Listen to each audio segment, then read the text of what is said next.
And here you'll be able to see both the lab instructions and the template. Okay, so the lab instructions just tells you everything to click on the lab.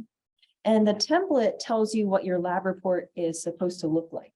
Okay, so one thing about these labs is I do require to like prove to people that you are writing in this class. So basically, I need you to write in complete sentences and write an intro and conclusion. That's all I need from you. Okay. So whenever you do these labs, what I like to do is I like to make like a Word document on the side where I type my lab report, and then I can do my lab on the side. So what I want you to do is on your computer, either open Microsoft Word, or if you don't have it, you can click, I think you can make a Google Doc. Anything that requires you to type on a sheet of paper, that's what I want you to click on. So I'm going to go on Word here. So this is where I'm going to write my lab report. And whenever I start my lab report, I'm just going to check the template, and the template will tell me what the lab's going to somewhat look like. Okay.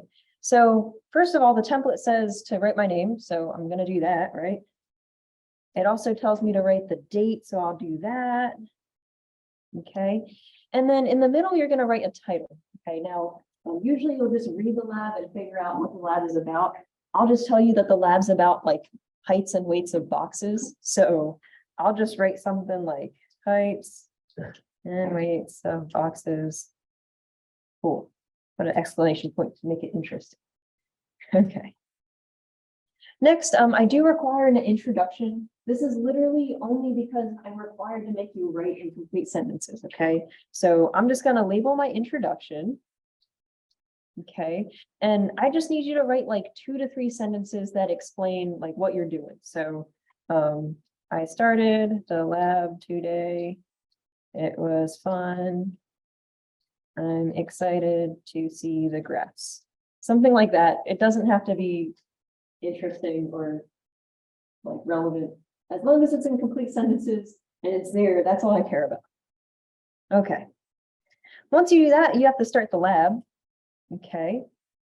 So that's where you have to start following the instructions. So instead of looking at the lab like template, I actually want you to look at what the lab says. Okay.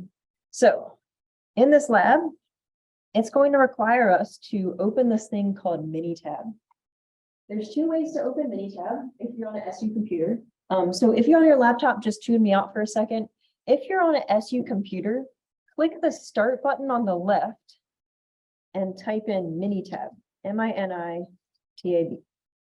Okay.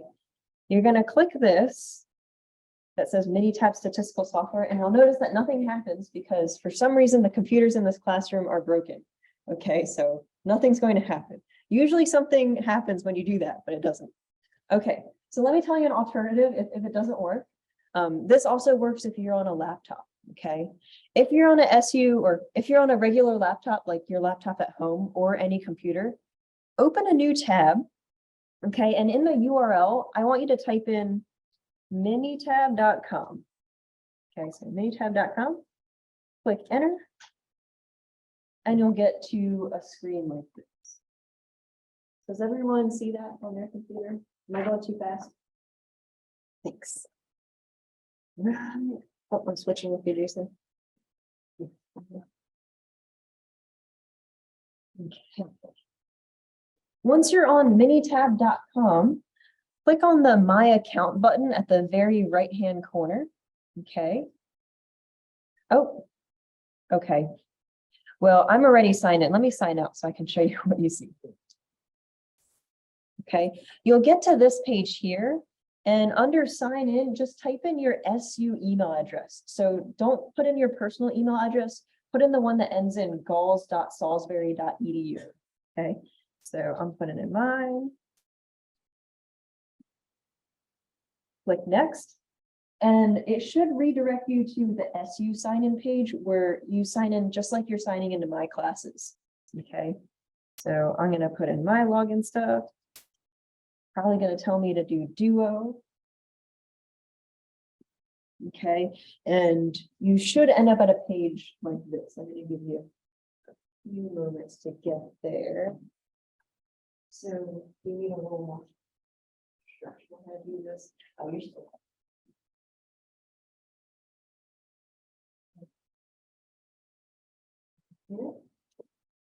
Once you get to this page, there's a lot of options. Under the My Products section, so it says My Products, access your subscriptions. Click on the link that says Minitab Statistical Software. So this one right here. Click. Thanks. Okay, once you're here, I want you to click Open Web App.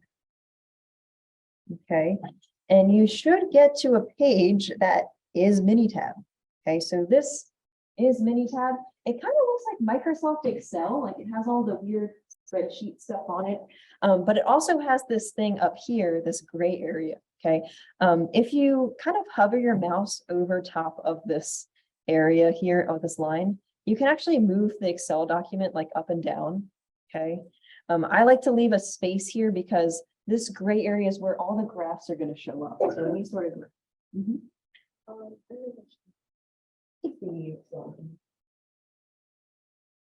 Oh, okay. So you might have to. Let me scroll down here.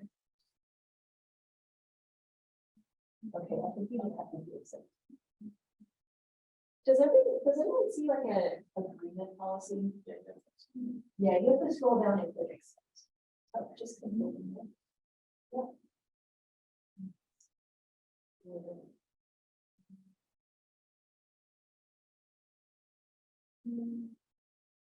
Yeah, go all the way down.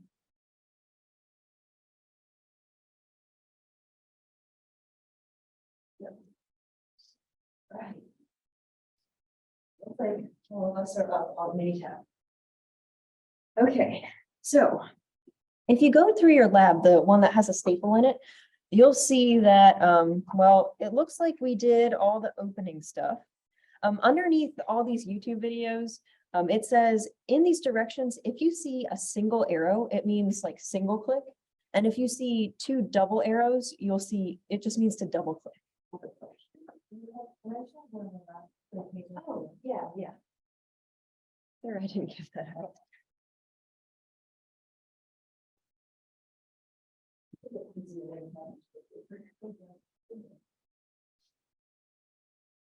Okay. So, especially with the first couple labs, I'm always going to give you like a group of data to work with. So over here, I have height data and I have weight data. Okay. Now, I know this is kind of tedious, but what I want you to do is on your Minitab document, I'm going to have C1 represent the heights and C2 represent the weights. And just to tell Minitab that we're doing that, in the gray box right underneath C1, type in height. Okay. And under C2, type in weight. Okay.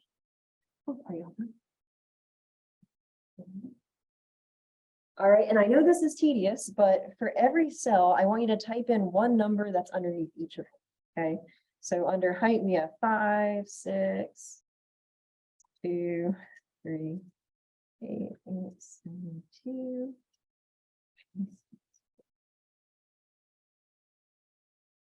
By the way, don't freak out if you type in something wrong.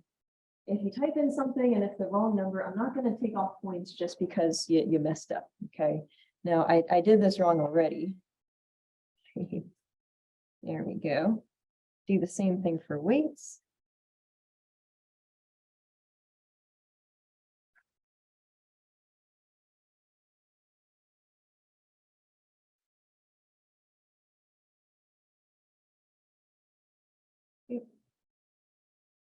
I don't think there's a 36 here. It's just 6. Okay. Does everyone have their heights and weights typed in? Okay. All right, well, let's go back to the lab and see what it tells us to do. Okay, so if you take a look at the stapled lab, it says to enter the heights under column C1 and the weights under column C2. Looks like we did that. We already renamed everything. The next thing we need to do is to compute the descriptive statistics for height and weight. Okay, so what I'm going to do is I'm just going to follow what each of these instructions tell me to click on. Okay, it says to single click on stat. And if you're wondering where stat is, just go where it says file, edit, data calc, stat. That's what you want to click on. Okay. Then it says click on basic statistics. So I'm going to click on that. And then it says display descriptive statistics. So I'll click on that. Okay. This box pops up. It doesn't tell me like what to click in each box. So I'm not going to touch anything and just follow exactly what the instructions say. It says double click height and weight. So I'm going to double click height. I'm going to double click weight. So they're right next to each other. I didn't click anything else. And then it just says to click OK. So I have height and weight in the variables box. I'm going to click OK. And you might not see anything. And if you don't see anything, just make this Excel document go down and you'll see what just popped up.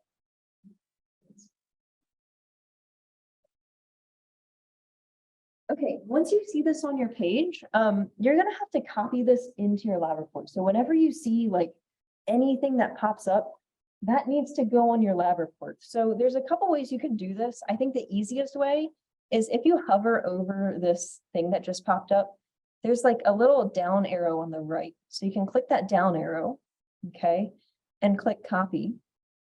So now what you just did is copied on your computer. Go back to your Word document. I'm going to hit a couple spaces and you just can paste it on there. So you can do Control V or paste. And what you just had on Minitab is now on your Word document. Okay. Now let me just check the template and see if I have to do anything here. Okay. On the template, it looks like what I did is the insert picture / screenshot of descriptive statistics. Above it, I think I forgot to write something. It says, say something along the lines of, I calculated the descriptive statistics. So above it, I'm just going to say what I did. I calculated the descriptive statistics for height and weight. Okay. And then after it says insert picture of the statistics, which I just did, you're going to have to answer a few questions, right? So over here it says, I need to answer, what is the mean or average height and weight of the boxes? Well, taking a look at my statistics, what's the average height of the boxes? So what do you see for the average of the heights? Yeah, I think I heard it across the room, right? The height of the boxes is definitely a mean of 4.867. So underneath, just make sure you write it in complete sentences. Just be like, the height of the boxes is 4.867. Okay, and then do the same thing with the weight. Okay, underneath the mean of the heights, it gives the weight. Oh, sorry, not the height, but the average height, right? Okay, the average weight of the boxes is, well, underneath that it says 6.333. Okay, so that's the answer to the question. You'll just write that underneath your thing. Okay. Once you're done doing that, all you have to do is go back to the lab and figure out, oh, what's the next thing I have to do? Okay, so after the height and weight descriptive statistics, the next thing tells us to compute the frequency table. So that's the next thing you do. You'd follow these directions and answer these two questions. Do the same for the histograms, the plot, and so forth. Okay, so just continue doing that all the way to the end. Okay, and once you're finished, the only thing that I think also needs to be done is you need to write a conclusion. Okay, because, well, I have to prove that you're rating something in this class. The conclusion, I don't really care what goes in there as long as it's written in complete sentences. You can literally write like, I want to buy boots, but they are too expensive. Okay, I don't really care what goes in there. As long as there's something in the conclusion, that's all I care about. Okay, and the reason I care about it is because in the rubric that grades this, writing the intro to conclusion is literally 2 points out of the 10 points that you're graded out of. So just make sure the intro and conclusion are there. You're also graded on if you display the results, like if the pictures that you show up are on the document. I want to make sure that your calculations are correct and also the explanations or answers to your questions are there. So make sure that you have all of those and you should be good for your lab. Any questions overall on how to do the lab? Okay. For the rest of class, if you want to keep working on this, go ahead. If you have somewhere to be, you feel free to leave at any time. Just before you leave, if you're on a school computer, you might want to save your work. Just go to the File button on Word, okay? Click Save As. And if you want to save it to like this computer, usually what I do is I click Browse. Okay. And on the left-hand corner of this box, you'll click this PC. Okay. Scrolling down, you'll see all these different like areas that you can save it under. Usually the P drive is what people usually save it under because you can access your P drive on any SU computer. So I just click my P drive and I save it as like Lab 1 Minitab. Okay. So that way you'll be able to access your work like on any computer on campus. Okay.